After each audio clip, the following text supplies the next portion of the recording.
Hello friends, Music Man from his man cave, and just today I want to talk to you about uh, the Bible. I base my financial decisions on the Bible.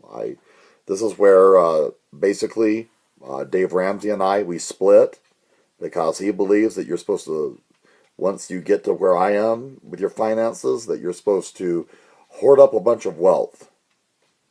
And according to the Bible, it says different. It's very clear on its position about storing up a bunch of treasures and wealth and all that junk. Jesus is very forthright about it. So, is the Bible credible? Well, today I ran into a guy and I was talking about my other video that I showed you, or talked to you about the Bible and how all this surrounding Jesus is either one, he has to be who he said he was, or it's one mighty striking coincidence. So now let's talk about this. It was written by men. I don't trust it because it was written by men. Men wrote the Bible, so I don't trust it. But let's talk about that, shall we? I mean, you got to study the Bible. And then you'll understand some of the things that I'm about to say about the Bible. Yes, that's the book for me, because it was written by men? Really? Are you kidding me? Let's talk about this.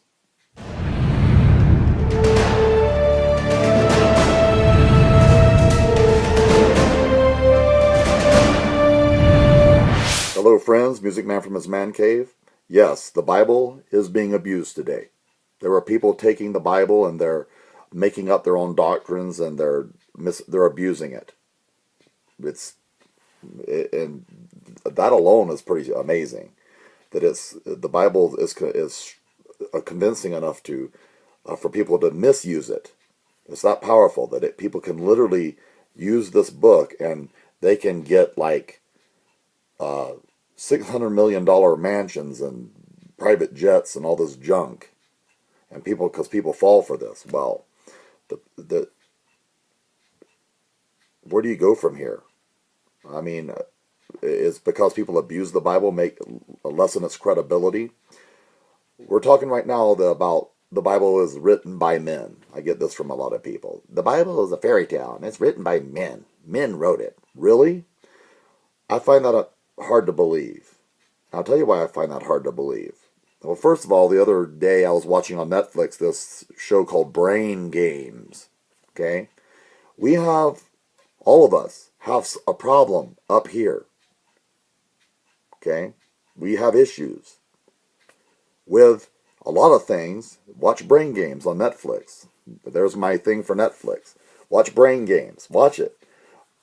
We can be pretty easily snookered or deceived or kind of, messed with. We have memory problems. Okay, they have actually an incident happen where there's a theft that takes place and people are standing right there, a group of people are standing right there and they watch it happen. And after it happens, they call the people aside to ask them what they saw. You can guess what happened. They got the genders mixed up. They got the events mixed up. The colors mixed up. Everything was messed up. Even the guy that was most accurate was wrong on a bunch of issues. Okay? We have a problem. And that's the memory problem.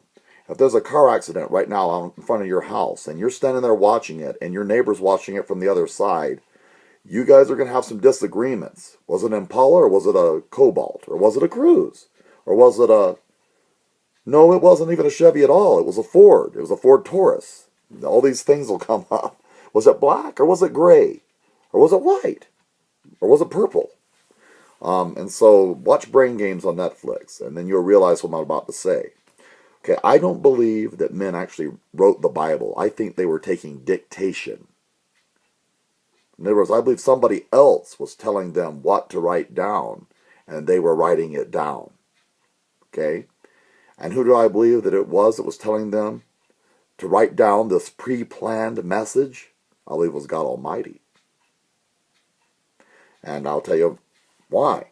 First of all, do you believe, to say that the Bible was written by men, you have to say that it was a book written by guys, some guys that lived in Israel 2,000 to 4,000 years ago that are more intelligent than you and I. They didn't have a thesaurus. They didn't have smartphones. They didn't have all the technology we have today. I mean, I know a lot of stuff. I understand how an internal combustion engine works. I've taken them apart and put them back together. I understand how an alternator works. I understand how rings and valves work. I understand how capacitors and I understand what a parallel circuit is, and I understand electricity and what a ground is, what the hot wire is, and what the ground is, and I know a lot of stuff. I have a lot of information up here in my mind, stuff that these men did not know. There's no way they could have known. It wasn't even invented yet. Okay?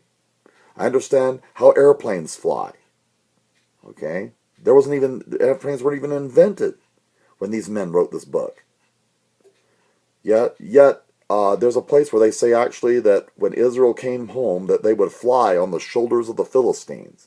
And if you look at where the Philistines used to live in biblical times, I went through a corn maze once and they said we were in the woman's hair. And in the maze from a sky view, where we were, my brother-in-law looked it up, we were actually in the woman's hair down walking toward her shoulder. Now, if you look at Israel and look where the Philistines live, it looks like where the Tel Aviv is and where the airplane lands is right exactly where the Philistines live. It's like they're landing on the Philistines' shoulders. And that's what was prophesied, is that when they came home that they would land on the Philistines' shoulders. So it made no sense, first of all, because people couldn't fly when they prophesied that. But we can today. So it's amazing. That stuff is just mind-boggling amazing. But not as amazing as this. The agreement from the Genesis to Revelation between all these different men. When I already told you at the beginning of this, we have a problem. And that's a problem with memory.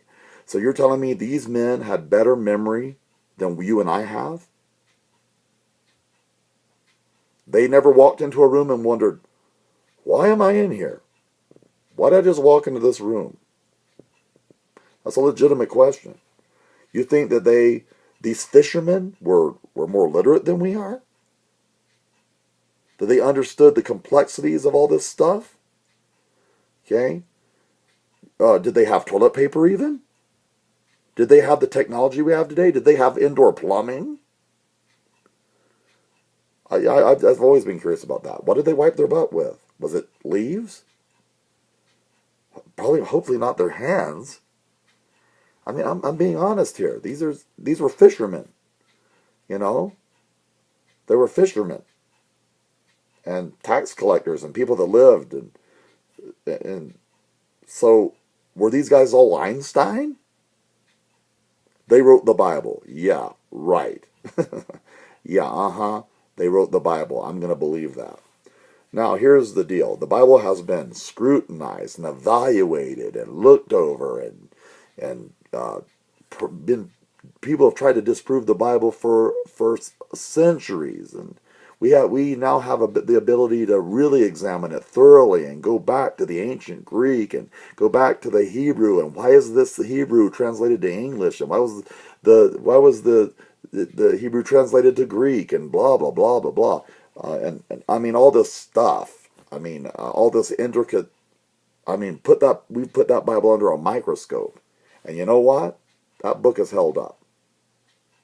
Now I'm going to tell you why. Okay. Why is because it was not written by fishermen. Okay, that's just impossible. You cannot convince me of that. Okay, Moses did not write the first books of the Bible. Somebody with higher knowledge than him did. And in that day and age, who would have had more knowledge than Moses? Was there some kind of alien or Superman that came to Earth and had unlimited knowledge and helped Moses out with writing the Genesis, Exodus, Leviticus? You understand what I'm saying? Because this ain't, I'm sorry, but this is pretty incredibly written stuff to have come from men. So I'm having a little, I just have a hard time believing that. Now here's the deal. Matthew, Mark, Luke, and John saw these events surrounding Jesus happening. And all of them add something or detract something. When I was in college, my college professor said there was a Q gospel. This gospel where these men all sit down together and they wrote their books together and made sure they all agreed. Okay, then why are some accounts obviously a little bit of a different perspective than other ones? They don't completely agree, and some have more information, and some have a lot less information of the Matthew, Mark, Luke, and John. Okay? So I'm just saying how it is. It's true. They're not exactly the same. They added. So were these men sitting there and they're trying to deceive us? And so one wrote more information and one guy wrote less information in this section. Huh? That's just bewildering to me. No, what I think happened is God basically was telling them what to write. The Bible was pre-planned. He knew exactly what needed to be written in the 66 books of the Bible. From Moses to Daniel on down the line, whoever wrote all these books, Paul, the Apostle Paul and his epistles to the church and everything, they were not writing from their own mind. They were taking down dictation. And that's my conclusion that I have to come to as I study the Bible. Because we have a problem. Okay? We have a problem, and that's memory. The way we remember things. The way we remember things as children. The way we remember things as adults. The way, if you ask me about my breakfast 3 days ago, the way my memories would be. And what I would remember and how I'd remember it.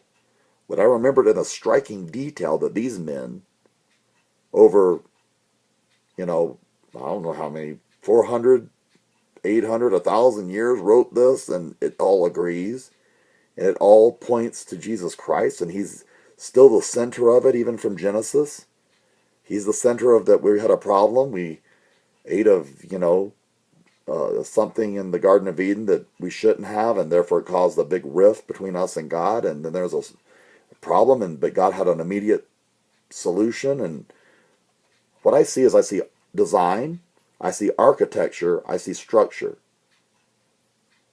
From Genesis to Revelation. I see somebody that was literally saying, this is exactly what I want written. Write this down right here, this. You need to put this here. You need to write this down. I don't see a random bunch of ramblings by a bunch of guys that hung around Jesus. I don't see it. I don't see accidents in the Bible. I don't see coincidences in the Bible. I see precision. Okay? I'm out of time again. I'll talk to you a little more about this tomorrow, about Daniel. A problematic book in the Bible. Causes lots of problems for people that want to say that the Bible is untrue and it's just a lie and it was written by men and it's a fairy tale and got good stories in it and stuff like that. Talk to you more later. There's some food for thought. If you're saying that the Bible was written by men 2,000 years ago, then we've really gone way down. They were a lot smarter than us. They were a lot smarter than me. Okay? They're a lot smarter than the average man today, who flies in airplanes and has smartphones and can understands gigabytes and RAM and computers and stuff that electricity. Electricity is an amazing invention. Televisions, and so you're saying basically people back then that walked around and hand-woven clothes were smarter than we are today. I ain't buying it. I don't think they were smarter than us. I think they had someone telling them what to write down that was smarter than us. I knew who it was, and I think you do too. Talk to you more. Bye.